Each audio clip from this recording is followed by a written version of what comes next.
Salut les dartistes, j'espère que vous allez bien. Pour cette vidéo, on testera 9 nouveaux modèles d'ailettes préformées, même si d'autres modèles sont sortis entre temps et que l'on verra dans une autre vidéo.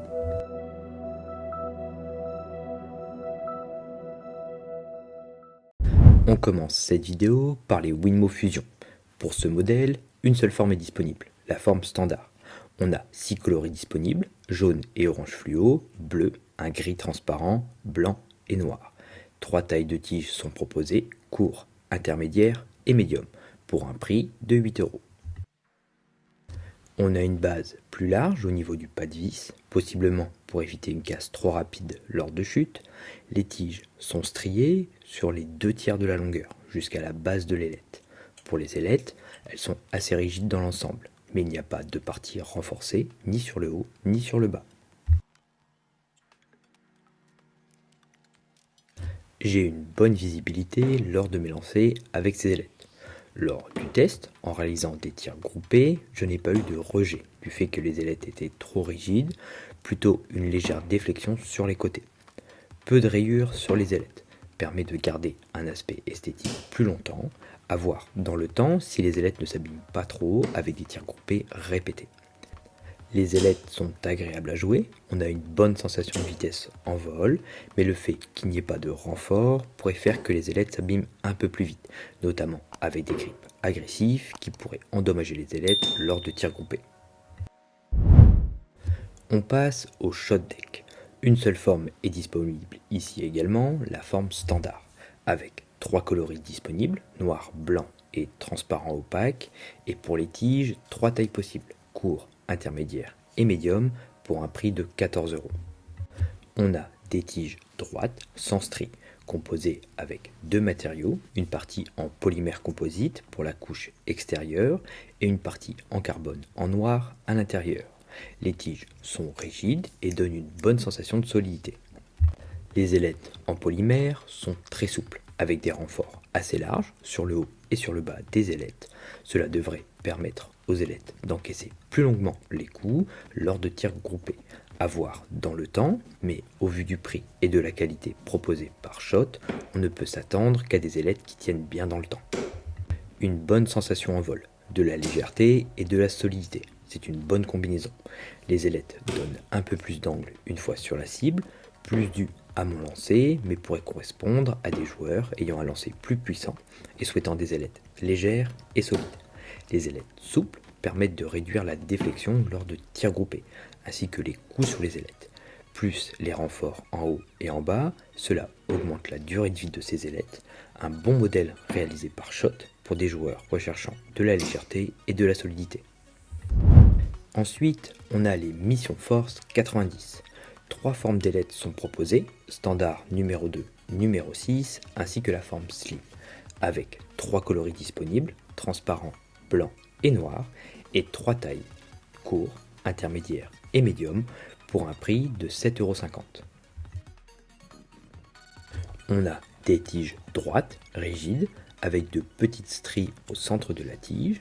Les tiges sont droites avec un léger cône qui finit au tiers de l'ailette. Les ailettes sont rigides également, avec des stries à la base de l'ailette, mais il n'y a pas de renfort nulle part. Les ailettes sont très claires, ce qui offre une très bonne visibilité. On a une bonne rigidité des ailettes lors des tirs groupés, ce qui donne une bonne solidité à l'ensemble avec un peu de déflexion lors du test. Les stries sur la tige, c'est une bonne idée pour guider la fléchette lors de tirs groupés, mais pas forcément bien placé ici. Le modèle reste bien conçu et on a un bon rapport qualité-prix ici.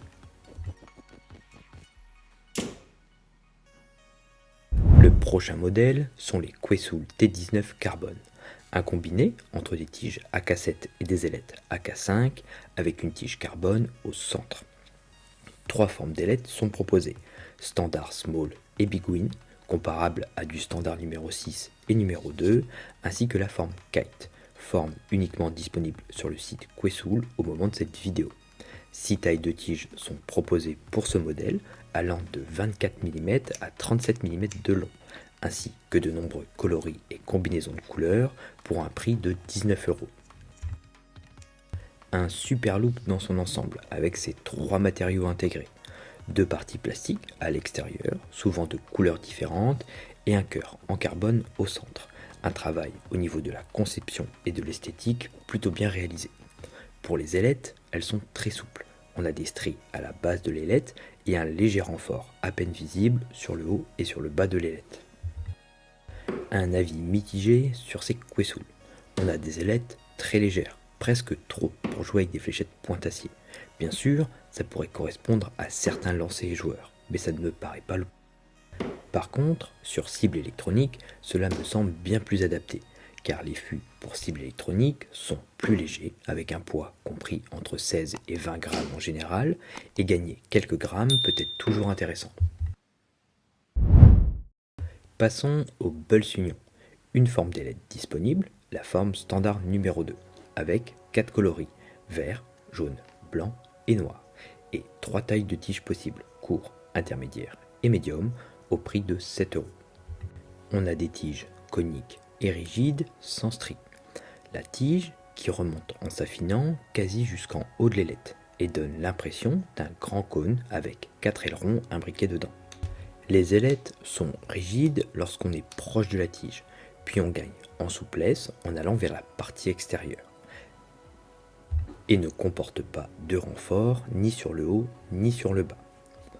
Un modèle assez classique dans l'ensemble, le gradient rigidité-souplesse au niveau de l'ailette a l'air intéressant, à voir en vol lors du test et de la durée des ailettes dans le temps également. Un modèle qui fonctionne bien, un mixte entre les Condor Zero Stress et des Condor Axe en termes de rigidité-souplesse. Les tiges sont rigides avec des ailettes assez souples. C'est une bonne combinaison. Pas de grosses révolutions en termes de conception, mais pourrait convenir à pas mal de joueurs. La partie extérieure de l'ailette étant assez souple, cela permet de réaliser de bons tirs groupés et que les ailettes ne s'abîment pas trop vite non plus. Ensuite, on a les Red Dragon Airwing. 2 formes sont disponibles, les standards et les V standards. Une forme propre à la marque. Quelques coloris et designs sont possibles et certaines ailettes sont à l'effigie de différents joueurs de chez Red Dragon, avec un prix compris entre 7 et 9 €. Pour la forme V standard, c'est plutôt intriguant, à voir ce que ça donnera en vol. L'ailette est plutôt souple avec une partie texturée pour ce modèle, ce qui lui donne un bel aspect esthétique. Pour la forme standard, ça reste plutôt classique, qui peut être comparable au Dragonflight de chez Bulls, en étant un peu plus fine et plus souple. Pour les 2 modèles, on retrouve des renforts en haut et en bas de l'ailette.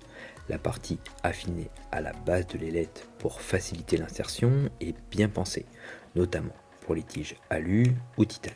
C'est une bonne idée, car cela se retrouve sur peu d'ailettes préformées, assez intéressant pour le souligner, et ce sur toute la gamme Airwing. Une encoche pour y insérer des anneaux et les ailettes seraient optimales, même si ce sont déjà des modèles bien conçus. Pour la forme V standard, c'est une bonne surprise. Les ailettes sont souples et tiennent bien en place lors de tirs groupés. On a une très bonne vitesse en vol avec une bonne stabilité. Une forme qui combine pas mal d'avantages et s'adapte bien à mon lancer. Pour la forme standard, c'est assez classique. On a un bon vol, stable, avec une bonne souplesse lors de tirs groupés, c'est plutôt agréable à jouer. Un modèle plutôt à privilégier si tu joues avec des tiges alu ou titane. C'est le modèle qui s'adapte le mieux. Les ailettes s'insèrent facilement et tiennent bien en place, même lors de tirs groupés.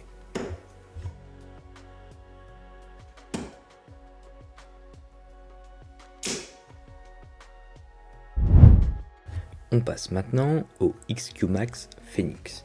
Une seule forme proposée, la forme standard, avec 8 coloris disponibles, et proposée que en taille intermédiaire. Le modèle le moins cher de ce test avec un prix de 5 €. Très solide aux premiers abords, un plastique très dur, comparable aux ailettes en plastique que l'on retrouve en barre. Des tiges droites classiques avec 3 anneaux à sa base. Je pense que c'est simplement esthétique. Les ailettes sont très rigides également, avec de petits renforts en haut et en bas, mais c'est très léger. Mais au vu de la rigidité, pas forcément besoin d'en faire trop non plus. On a aussi des stries à la base de l'ailette pour guider la fléchette lors de tirs groupés. Petit bémol, l'anneau en plastique est situé juste après l'ailette, qui pour le coup pourrait faire dévier la fléchette.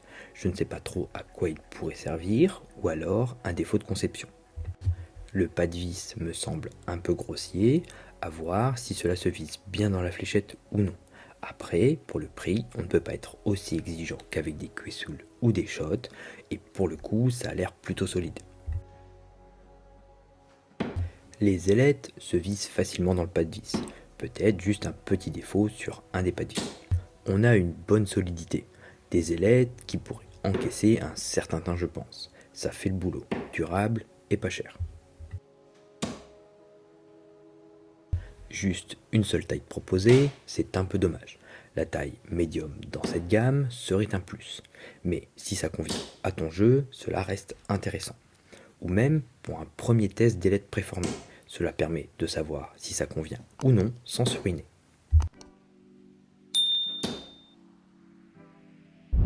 Et pour finir, les K-Flex de chez Target.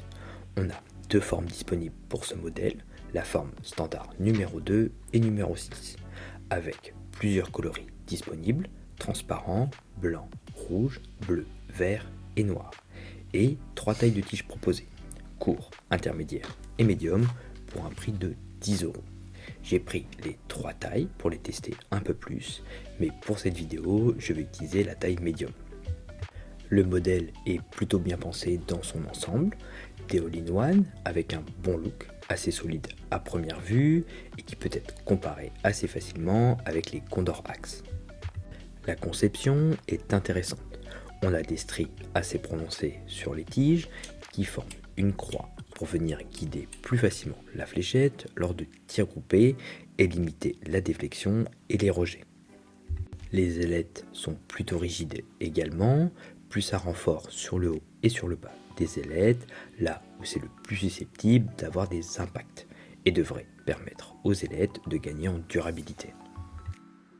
Les tiges en croix sont intéressantes, cela permet de guider plus facilement la fléchette, pas forcément à tous les coups en fonction de l'angle de la fléchette, mais permet aux fléchettes de rester bien groupées lors de tirs très serrés.